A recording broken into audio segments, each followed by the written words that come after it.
So today we're going to go through our post-surgical meniscus WOD. This is if you're about 2 weeks to 4 weeks.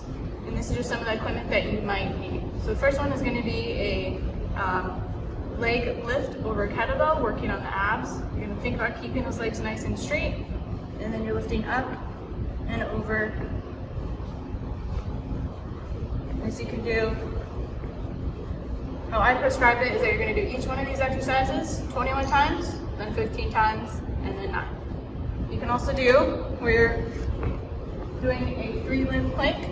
So your non-surgical leg is going to be elevated, and the rest can be where you're putting your weight through. You can be straight arm or on your forearm.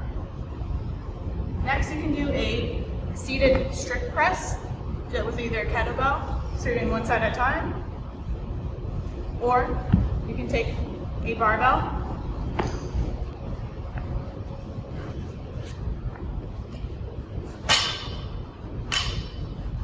might be a little easier if you're a little higher up the ground.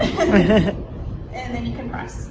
So just working on a little bit of upper body strength and core.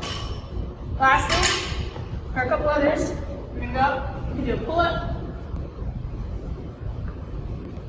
For shorter people, working on your arm strength again, and then back to a little bit of a leg workout. Take that kettlebell. You're going to be standing on your non-surgical leg. You can do it with a weight and without a weight. I'm going to show you with the weight. Keeping your hips level. You're going to do a Romanian deadlift. Reaching down, standing back up nice and tall. Again, this one you should feel in your glutes and your hamstrings. And it's a little bit of a balance exercise too. And lastly, we'll go over to the ski erg, get a little bit of cardio. If you don't have a ski erg, you can do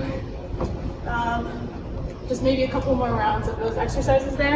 And again, staying up nice and tall. Not really putting weight through that surgical leg or just toe touch. And then you're pulling straight down. Again, this is for the meniscus exercises that I gave you guys, 21, 15, 9 of each of these.